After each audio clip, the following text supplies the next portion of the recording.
Hello and welcome to all the things about cricket by JM. बात करेंगे West Indies cricket की। West Indies cricket ना सिर्फ कल शर्मसार हुआ है, शर्मनाक हुआ है, बल्कि यहाँ तक आप कह सकते हैं कि शायद वेस्ट इंडियन क्रिकेट खत्म हो चुका है। जी हाँ, क्योंकि जिस तरह से ये हार हुई है, आप आज से 40 साल पहले जाइए।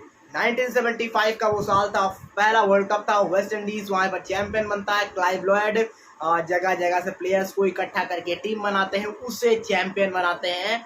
और उस वक्त तक माहौल ऐसा था कि बड़ी बड़ी टीमें वेस्ट इंडीज़ के फास्ट बॉलर्स के सामने, उनके बैट्समैन के सामने खेलने से डरती थी, क्योंकि नहीं जीत पाती थी उनसे। और यहाँ तक कि इतना डर खौफ पैदा करते थे वेस्ट इंडियन प्लेयर दूसरी टीमों में कि कोई उनके सामने जाने से तक डरता था। और फिर वो सेम कहानी दोहराते हैं वो 1979 में, जहाँ पर एक बार फिर वेस्ट इंडीज़ चैंपियन बनता है। क्लाइव लॉयड फिर ट्रॉफी उठाते हैं। उसके बाद साल आता है 1983, जहां पर दोबारा से एक बार फाइनल में प्रवेश करती है वेस्ट इंडीज के सामने। सामने होती है इंडियन टीम। इंडियन टीम उस टाइम जरूर एक छोटी टीम कहलाती है, लेकिन इंडिया की टीम वहां से उलटफेर करती है। उसके बाद देखेंगे आप इंडियन टीम आज कहां पर है, और उसके बाद वेस्ट इंडीज को आप देख रहे हैं तो आज वेस्ट इंडीज किस राह पर आकर खड़ा है। क्वालिफाई तक नहीं कर पाया है वर्ल्ड कप के लिए, और वेस्ट इंडीज वहां से खराब नहीं होता है। वेस्ट इंडीज उसके बाद 2004 की देखेंगे तो आप चैंपियंस ट्रॉफी भी जीतता है, लेकिन 2010 से आप देखेंगे तो चीज़ें खराब, या फिर आप 2011 कह लें, 2011 का जो वर्ल्ड कप रहता है वहाँ से इनके लिए चीज़ें खराब होना पूरी तरीके से शुरू हो जाती हैं। बोर्ड से लड़ाई चल रही होती है, झगड़े चल रहे होते हैं, प्लेयर्स कुछ फ्रेंचाइज की ओर आकर्षित होते हैं, कुछ फुटबॉल की तरफ जा रहे होते हैं। यहाँ से वेस्ट इंडियन क्रिकेट बर्बाद होने की राह पर चल पड़ता है। हालांकि उसके बाद अगर आप देखेंगे तो डैरन सैमी सारी चीज़, सारा विवाद होने के बावजूद सारी चीज़ों को परे रखते हैं, और 2016 का और 2012 का और 2014 का वो 2012 और 16 का वर्ल्ड कप उठाते हैं, T20 वाला वर्ल्ड कप। उसके बाद आप देखते हैं किस तरह से चीज़ें वेस्ट इंडीज़ के हक में जाती हैं। लेकिन जैसे डैरन सैमी संन्यास लेते हैं, लगता है कि चीज़ें मतलब अच्छी होंगी, लेकिन वैसा होता हुआ कुछ भी नज़र नहीं आता है। इन दो तस्वीरों को आप देखिए सामने। एक क्लाइव लॉयड नज़र आ रहा है 1975 1979 में, सर गर्व से ऊंचा खड़ा हुआ है, ट्रॉफी हाथ में है, और उससे गौरवान्वित बात क्या होगी वेस्ट इंडीज़ के लिए। तो एक दूसरी तस्वीर जो कल के मैच की है, यहाँ पर आज के वेस्ट इंडियन प्लेयर एकदम कंधे झुके हुए हैं, सर झुका हुआ है, और वो शर्मनाक हार का शोक मना रहे हैं। उस तरह की कुछ हार है ये, क्योंकि एक चलिए आप जिम्बाब्वे से आपका उन्होंने उलट फेर दिया जीते, आप उसके बाद नेदरलैंड से हारते हैं, क्या आप बुरी हार हारते हैं, 374 बनाते हैं, आप उसको भी चेज नहीं कर पाते, उसको भी डिफेंड नहीं कर पाते हैं। उसके बाद सुपर ओवर होता है उस मैच में, वहाँ पर 30 रन खा जाते हैं आप नेदरलैंड के प्लेयर लोगन वॉन बीक से। चलिए वो भी ठीक थी, तब तक भी आपकी उम्मीद कायम थी इस वर्ल्ड कप में। हालांकि बाहर हो गए थे, लेकिन एटलीस्ट आप लास्ट मैच तक जाते हैं। लेकिन आप उसके बाद यहाँ देखते हैं तो आखिरी मैच जो होता है स्कॉटलैंड से, वहां पर भी एक और शर्मनाक हार। यहाँ पर तो सबसे शर्मनाक हार, सिर्फ 181 रन बना पाते हैं आप, और वो भैया 40-42 ओवर में चेज कर लेते हैं उस स्कोर को। तो ये बड़े बड़े जो कारण आपको नजर आएंगे वेस्ट इंडियन क्रिकेट में।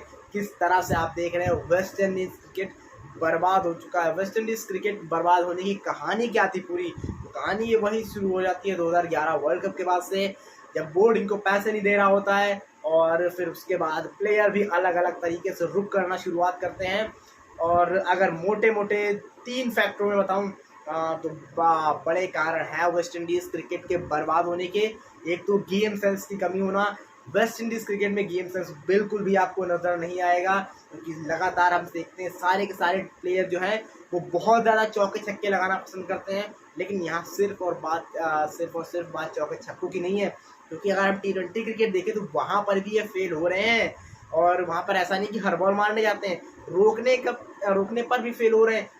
बस गेम सेंस आप किस चीज़ को कहोगे कि कहाँ पर छक्का लगाना है, कहाँ पर सिंगल लेना है, उस चीज़ में फंस रहे हैं। ऐसा नहीं कि सिंगल नहीं ले रहे, सिंगल डबल ले रहे हैं, लेकिन डॉट बॉल बहुत ज़्यादा खेल रहे हैं। वो सारी की सारी चीज़ें ये गेम सेंस में दिखाता है कि कमी है।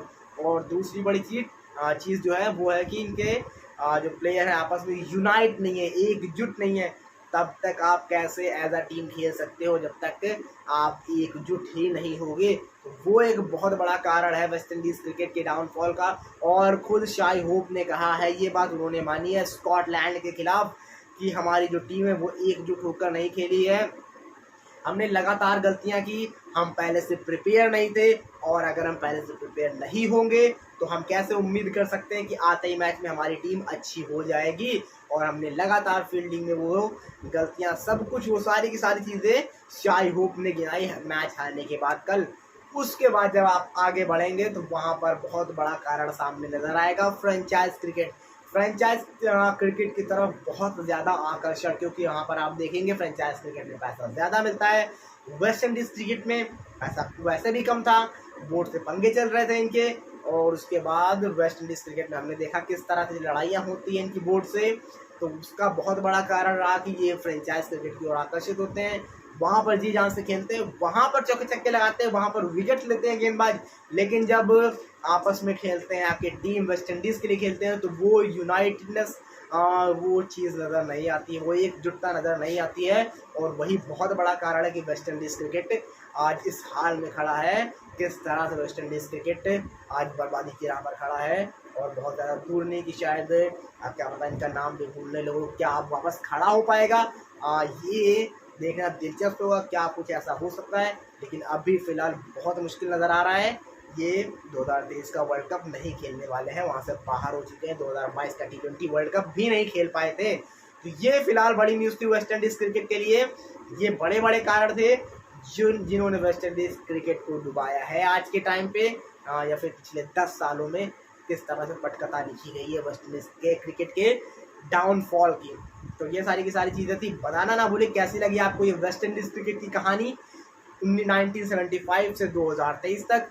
वीडियो पसंद आया हो तो हमें लाइक, सब्सक्राइब, शेयर करना बिल्कुल ना भूलें।